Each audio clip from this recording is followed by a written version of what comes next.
Iran ದಾಳಿಗೆ Israel ಕೂಡ ಪ್ರತಿದಾಳಿಯನ್ನ ನಡೆಸಿದೆ. ಇರಾನ್ನ ಅರಾಕ್ ಹೆವಿ ವಾಟರ್ ರಿಯಾಕ್ಟರ್ ಮೇಲೆ ದಾಳಿಯನ್ನ ಮಾಡಿರೋದು. ಅಲ್ಲಿರುವಂತವರೆಲ್ಲ ಸ್ಥಳಾಂತರಗೊಳ್ಳಬೇಕು ಅಂತ ಈಗಾಗಲೇ ಹೇಳಿದ್ದಾರೆ. ರಾತ್ರೋರಾತ್ರಿ ಬಾಂಬ್ ದಾಳಿಯನ್ನ ಇಸ್ರೇಲ್ ನಡೆಸಿದೆ.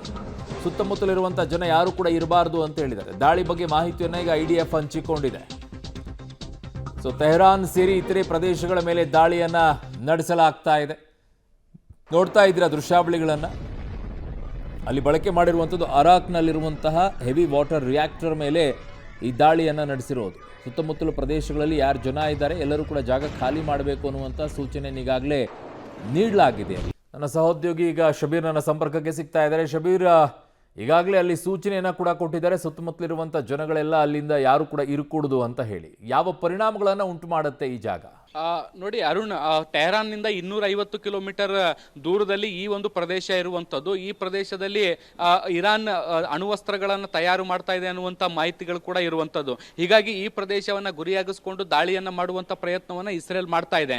ಈಗಾಗಲೇ ಕಳೆದ ರಾತ್ರಿ ಒಂದು ಹಂತದ ದಾಳಿ ಕೂಡ ಆಗಿದೆ ಅನ್ನುವಂಥ ಮಾಹಿತಿಗಳು ಕೂಡ ಇದ್ದಾವೆ. ಆದರೆ ಯಾವುದೇ ರೀತಿಯಾದಂಥ ವಿಕಿರಣ ಸೋರಿಕೆ ಆಗಿಲ್ಲ.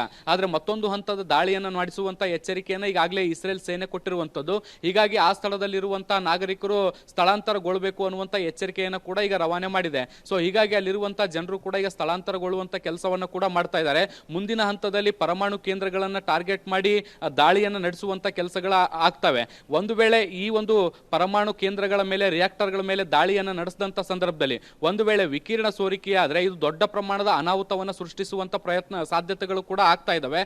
ಆದರೆ ಇಸ್ರೇಲ್ನ ಗುರಿ ಒಂದೇ ಆಗಿರುವಂಥದ್ದು, ಇರಾನ್ನ ಬಳಿ ಇರುವಂತಹ ಪರಮಾಣು ಶಸ್ತ್ರಾಸ್ತ್ರಗಳನ್ನು ನಿಷ್ಕ್ರಿಯ ಮಾಡಬೇಕು, ಮತ್ತೆ ಮುಂದಿನ ದಿನಗಳಲ್ಲಿ ಪರಮಾಣು ಅಸ್ತ್ರಗಳನ್ನು ಹೊಂದಲಿಕ್ಕೆ ಸಾಧ್ಯವಾಗಬಾರ್ದು. ಆ ರೀತಿಯಾದಂತಹ ಪಾಠವನ್ನು ಕಲಿಸಬೇಕು ಅನ್ನುವಂಥ ನಿಟ್ಟಿನಲ್ಲಿ ತನ್ನ ಹೋರಾಟವನ್ನು ಮುಂದುವರಿಸಿರುವಂಥದ್ದು. ಹೀಗಾಗಿ ಇರಾನ್ನಲ್ಲಿರುವಂತಹ ಪರಮಾಣು ಕೇಂದ್ರಗಳನ್ನು ಗುರಿಯಾಗಿಸಿಕೊಂಡು ಈಗ ದಾಳಿಯನ್ನು ನಡೆಸ್ತಾ ಇರುವಂಥದ್ದು.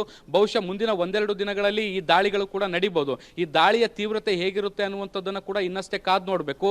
ಒಂದು ವೇಳೆ ದಾಳಿ ಏನಾದರೂ ದೊಡ್ಡ ಅನಾಹುತವನ್ನು ಏನಾದರೂ ಸೃಷ್ಟಿಸಿದ್ರೆ, ಇರಾನ್ನಲ್ಲಿ ಪರಮಾಣು ರಿಯಾಕ್ಟರ್ಗಳ ಮೇಲೆ ದಾಳಿ ನಡೆದಂಥ ಸಂದರ್ಭದಲ್ಲಿ ವಿಕಿರಣ ಸೋರಿಕೆ ಆದರೆ ಇದು ದೊಡ್ಡ ಅನಾಹುತವನ್ನು ಸೃಷ್ಟಿ ಮಾಡುತ್ತೆ. ಅರುಣ್, ಓಕೆ ಶಬೀರ್, ನಿಮ್ಮೆಲ್ಲ ಮಾಹಿತಿಗೆ ಧನ್ಯವಾದಗಳು.